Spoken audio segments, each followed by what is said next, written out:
ओम शांति। आइए जानेंगे राजयोग के द्वारा आनंद की अनुभूति कैसे करें। हम देखते हैं कि मन हल्का है और शरीर भले भारी है, तब भी मनुष्य खुशी में नाचता है। लेकिन मन भारी है तो मनुष्य किसी भी काम में थकावट अनुभव करता है।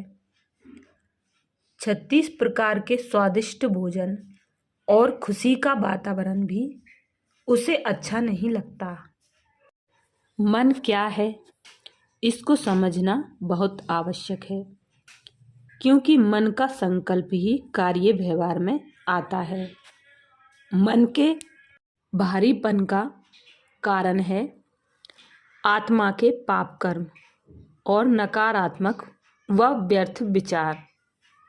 जैसे ही आत्मा अपने घर परम धाम से सृष्टि मंच पर अभिनय करने उतरती है और शरीर रूपी वस्त्र धारण करती है, तत्क्षण उसका मन संकल्प रचने लगता है। उन संकल्पों की परख शक्ति बुद्धि में होती है। परख शक्ति अर्थात यह निर्णय करना कि यह संकल्प कर्म में लाने योग्य है या नहीं। निर्णय करने की क्षमता का आधार है ईश्वरीय ज्ञान। वास्तव में मन एक बच्चे के समान है और बुद्धि जैसे माँ के रूप में उसे दिशा देती है, पालना देती है, गिरने से बचाती है, कर्म करना सिखलाती है, हर चीज की पहचान देती है, दिशा प्रदान करती है, रास्ता दिखाती है। अगर बुद्धि में सृष्टि का यथार्थ ज्ञान है तो वह चंचल मन रूपी बच्चे को भटकने से, कुसंग से बचा लेती है। आनंद आत्मा की सर्वोच्च स्थिति है। आत्मा के जो 7 गुण हैं, उनमें से 6 का पर्यायवाची अवश्य है।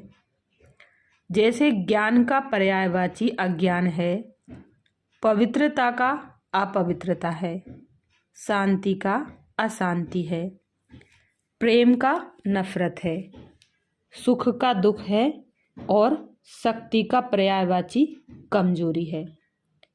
परंतु 7वें गुण आनंद का कोई पर्यायवाची नहीं है, क्योंकि आनंद आत्मा की सर्वोच्च स्थिति है। इस स्थिति को सदा स्मृति में रखने के लिए सन्यासियों ने अपने नाम के साथ आनंद शब्द का प्रयोग किया, जैसे जीवनानंद, सत्यानंद, परमानंद वगैरह वगैरह। सृष्टि के सब रसों से परे सर्वोच्च रस यह अतीन्द्रिय रस है, जिस रस को पा लेने के बाद सृष्टि के सब रस मन को फीके लगने लगते हैं।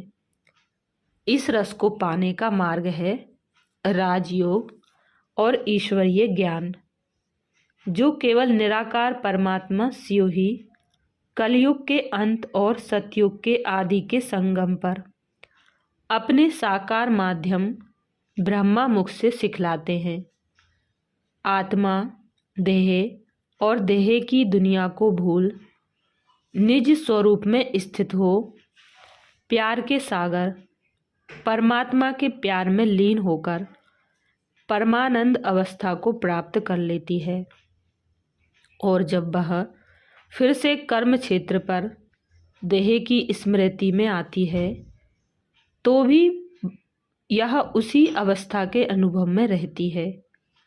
उसके संकल्प और कर्म परमात्मा शिव सम सर्व आत्माओं प्रति शुभ और कल्याणकारी हो जाते हैं।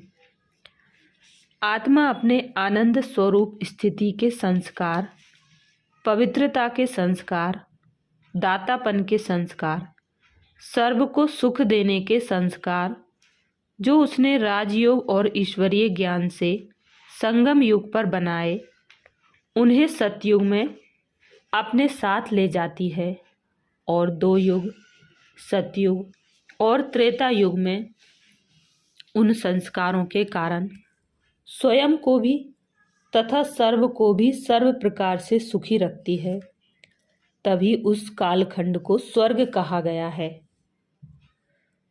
जैसे ही आत्मा द्वापर युग में देह अभिमान में आ जाती है और अपने को देह समझने लगती है, तो लिंग भेद, धर्म भेद, जाति भेद आदि के कारण उसमें नकारात्मकता का प्रादुर्भाव होने लगता है। इस कारण आत्मा में काम, क्रोध, लोभ, मोह, अहंकार, ईर्ष्या, दोष आदि विकार प्रवेश कर जाते हैं। विकारों के प्रभाव में उसके कर्म विकर्म अर्थात पाप कर्म बन जाते हैं। ऐसे कर्म स्वयं को भी दुख देते हैं और अन्य को भी दुखी करते हैं। आत्माएं आनंद स्वरूप अवस्था को पुनः पाने के लिए शिव के मंदिरों में, देवताओं के मंदिरों में, तीर्थों पर जाती है, परंतु अज्ञानता के कारण उस अवस्था को प्राप्त करने का मार्ग उन्हें नहीं मिल पाता।